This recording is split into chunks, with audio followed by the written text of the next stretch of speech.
Olá pessoal, tudo bem? Como vocês estão? Vamos para mais uma aula, uma aula nossa de ensino religioso. Vamos então falar hoje sobre religião de costume ou religião de escolha.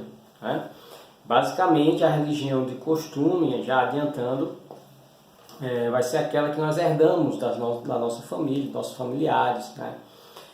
E a religião de escolha é aquela que nós optamos em seguir, Ou optamos por seguir alguma religião ou nenhuma, Então observa-se hoje uma grande valorização das diferentes culturas e formas de manifestação do humano. Vem se ampliando também o reconhecimento e o respeito pelas diferentes religiões e suas maneiras de vivenciarem e de se relacionarem com o Supremo e o Transcendente, ou com o Divino. Esse reconhecimento e valorização da diversidade religiosa tem possibilitado um questionamento maior em relação à liberdade religiosa e à consequente escolha. Então, a ampliação do entendimento das diversas culturas e tradições religiosas possibilita a discussão sobre a validade da liberdade religiosa, de se praticar as religiões. Então temos aí inúmeras religiões, como por exemplo o cristianismo, o judaísmo, o hinduísmo, o islamismo, o budismo, dentre muitas outras. Vamos ver daqui para frente algumas dessas religiões, tá certo? Então, segundo a Constituição brasileira, cada indivíduo, cada pessoa, tem direito à livre escolha de sua religião. Nós temos direito a escolher a nossa religião, ao contrário de outros países que não permitem outras religiões, a escolha de outras religiões. Alguns não permitem nem a entrada de religião. Como é entendido, o respeito pela denominação religiosa e o poder religioso sobre os sujeitos são influências que interferem na liberdade religiosa de cada um. Esta liberdade se vê vinculada a uma série de preceitos e doutrinas. Muitos desses sujeitos ainda não sabem como lidar com isso. As pessoas entram nas religiões e muitas vezes não se adaptam ou não sabem lidar com as regras, as leis, as doutrinas daquelas religiões. Então acontece muitos conflitos nesse sentido também. Tá certo? Tem um pensamento aqui do Nelson Mandela que vai dizer: ninguém nasce odiando outra pessoa pela cor de sua pele ou por sua origem ou sua religião. Para odiar, as pessoas precisam aprender, e se elas aprendem a odiar, podem ser ensinadas a amar, pois o amor chega mais naturalmente ao coração humano do que o seu oposto. O amor chega mais natural. Talvez já resida em nós o amor, A bondade humana é uma chama que pode ser oculta, mas jamais extinta, segundo Nelson Mandela. Estudos atuais sobre os fenômenos religiosos têm fortalecido o conhecimento e o reconhecimento das religiões. Esses estudos têm apresentado uma reflexão mais clara e de muito respeito para com a identidade religiosa de cada sujeito. O surgimento de novas religiões, o pluralismo religioso, a presença pública das religiões na sociedade vem contribuindo para o livre-arbítrio, a livre escolha, o livre juízo, compreendendo melhor até mesmo os que se dizem sem religião. Então a diversidade das religiões tem proporcionado essas discussões, que favorecem a liberdade, o livre-arbítrio, e geralmente as religiões elas entram em países que são chamados países democráticos, países nos quais há uma ênfase maior à liberdade de expressão e, consequentemente, à liberdade religiosa. Então, entre a herança e a liberdade, então, como nos posicionarmos diante daquilo que recebemos da nossa família, dos nossos parentes, ou da comunidade, ou daquilo que é predominante no país, para nossas escolhas, quando olhamos para as diversas religiões e optamos e entendemos cada uma delas, mesmo que superficialmente, mesmo que no primeiro momento entendamos pouco, mas com o tempo vamos adquirindo uma consciência maior para poder escolher entre as religiões, ou na verdade não optar por nenhuma, né? Então, sabe-se que apesar de predominar a religião de costume no Brasil, né, a religião católica, a religião cristã, existem religiões que primam pelo ato da escolha. Encontram-se, sobretudo hoje, denominações religiosas que criam seus filhos em meio a uma liberdade muito tranquila, possibilitando uma escolha e opção desejada. Conforme Reginaldo Prandi, a religião que se professa hoje já não é aquela na qual se nasce, mas a que se escolhe. Então, no Brasil, já se tem esse costume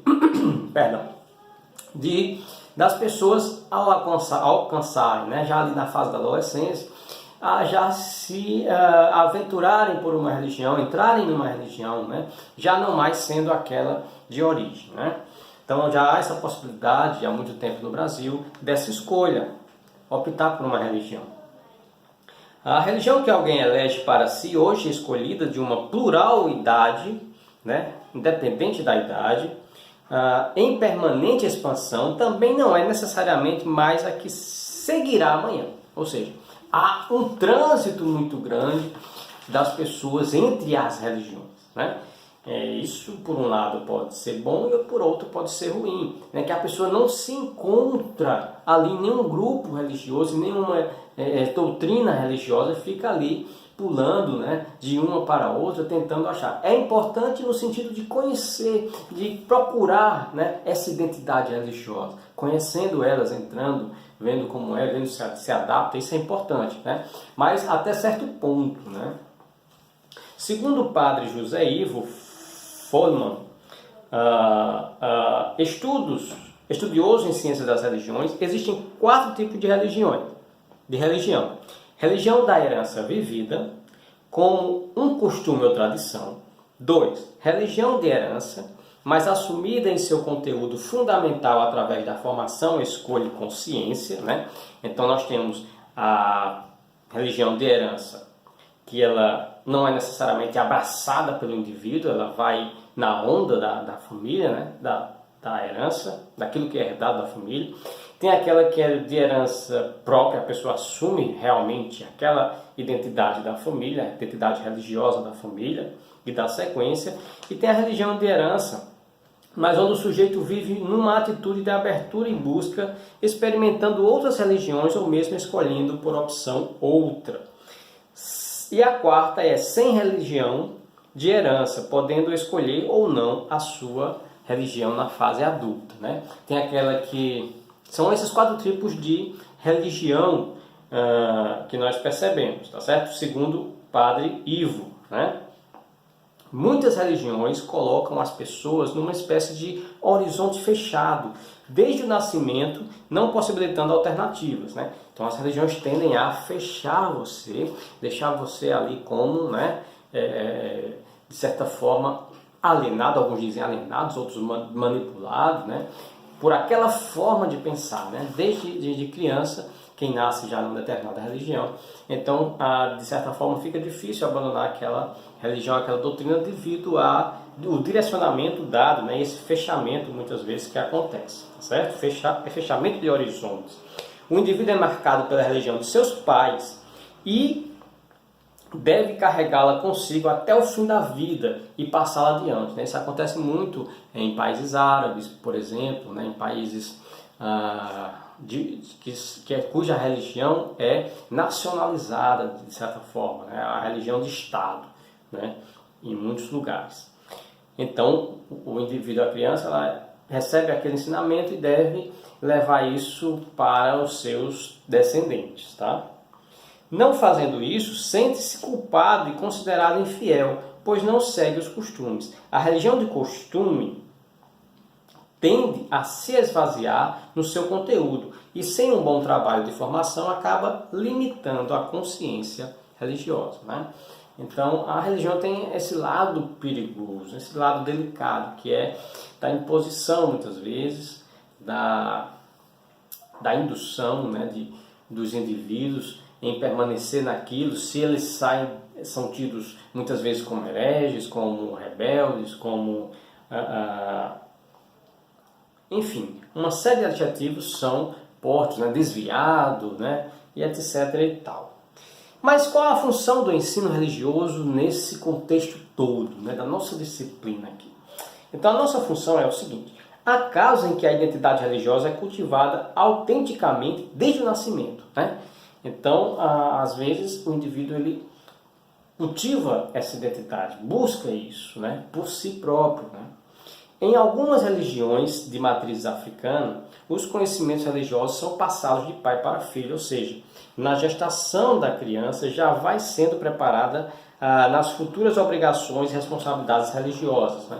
Então isso já é praticado em muitos países, né? Principalmente de matriz africana, em que desde o nascimento a pessoa já vai sendo preparado para exercer funções religiosas, né? No futuro. Na religião católica, também os pais procuram batizar seus filhos logo ao nascer, né? A questão do ritual, do rito. Como bons religiosos, até a idade adulta, não são conduzidos a seguir os exemplos dos pais e das mães. São encaminhados sob orientações e costumes religiosos gerais, como ser batizado, fazer primeira comunhão, receber a crisma e entre outros sacramentos, né? Então, quem é católico sabe como é esse processo aí desde criança, né? São rituais de passagem, são ritos de passagem que a religião exige para que você vá cada vez mais se aperfeiçoando da doutrina daquela religião. Observando as leis e critérios em que cada religião se fundamenta, vemos claramente que os sujeitos, na grande maioria, nascem num berço já determinado com uma opção religiosa ou por algum costume religioso. De certa forma, já nascemos, na maioria dos casos, em um ambiente em que se já professa uma religião, né? Um ambiente já religioso, em geral. Muitos dão continuidade, mas outros, ao chegarem à idade adulta, preferem o ato de escolha de sua opção pessoal. Embora haja grande respeito pela tradição religiosa dos pais, muitos jovens e adultos deixam para trás essa herança buscando outros costumes religiosos. O que é isso? Nada mais do que todos nós nascemos, na maioria dos casos, em um contexto religioso, e muitos na fase adulta, né, adolescência para adulta, buscam outra vertente religiosa, ao contrário daquela em que nasceu, né, ou parecida, né? O ensino religioso nas escolas é convocado por lei a exercer um papel importante em todo o Brasil. Hoje já há explícita mudança na maneira de ver o ensino religioso, não mais restrito a uma determinada orientação religiosa, mas observa-se um grande esforço em apresentar e estudar a diversidade religiosa nas escolas. Então, a função do ensino religioso é apresentar o máximo da diversidade religiosa, as várias opções, né? Apresentar a diversidade, a pluralidade, apresentar a tolerância religiosa, né? Um termo um pouco polêmico, mas assim, a conversa, o diálogo entre as religiões, o que é importante, né? Para que as pessoas também não se conflitem, né? Não entrem em conflitos por conta das religiões. O camarada pensa de um jeito na religião dele, o outro pensa de outro na religião do outro, então isso sempre gerou conflito entre as pessoas. Então o ensino religioso vai promover, né, esse diálogo entre as propostas, entre as doutrinas religiosas e favorecendo assim vocês, né, jovens, a escolha de uma determinada religião ou não, né, se adaptarem a uma determinada doutrina, acharem interessante alguma coisa. Então a espiritualidade humana é importante, porque nós não somos, né, só matéria, só aquilo que tocamos. Na verdade, essa matéria, né, toda, eu acho que já falei isso para vocês, ela é assim meio que ilusória, né, ela é virtual. Já temos na ciência comprovações sobre isso, né? Então tudo é, na verdade, algo assim não substancial como nós pensamos, né? Então a ideia de impenetrabilidade, a ideia de coisas materiais físicas, de fato, elas são ideias, na verdade, aqui para o mundo macrofísico, o mundo grande, né? Mas no mundo pequenininho, dos elétrons, dos átomos, que vocês estudarão mais adiante, né, na vida de vocês, vão perceber que não existe uma materialidade final, substancial, certo? Com isso, entendemos que há uma espiritualidade, há uma consciência governante no mundo, né? Pode haver, né, um Deus. Para muitas religiões há um Deus, uma divindade que criou todas as coisas. Então é importante termos também esse conhecimento e darmos crédito a isso, né, para podermos nos colocar, nos posicionarmos diante disso, aderindo ou não a isso, tá bom? A uma divindade, a uma religião, etc. Dessa maneira, né, aqueles que vivem a sua religião só por costume ou tradição acabam não tendo coragem de dialogar sobre a mesma, perdendo a oportunidade de conhecer e aprender a respeitar aos outros, né? Então, quem vive assim meio que alheio, né, à sua religião, da sua família ou aos temas religiosos, muitas vezes passa desapercebido por muitas coisas importantes na sociedade, né? Então a religião está presente em muitas comunidades, em assistência social, né? A religião está presente na distribuição de alimentos pelo mundo, né? A religião está presente em terapias, muitas vezes, né, psicológicas, né, psicanalíticas, etc. Então é importante termos também um norte, né, um fundamento religioso em nossa vida. Faz parte do ser humano a sua espiritualidade, né? Não temos como fugir disso, né? Então temos que dar conta também do nosso ser psíquico, nosso ser espiritual também. Tá certo? Então, forte abraço, respondam aí a atividade que está nos textos que eu vou deixar aí, né, online para vocês, tá? O primeiro, em que medida a família influencia na escolha da religião, é a primeira questão. A segunda, a liberdade de escolha religiosa entre os jovens pode levar a uma opção de interesse e não de compromisso? Você vai responder.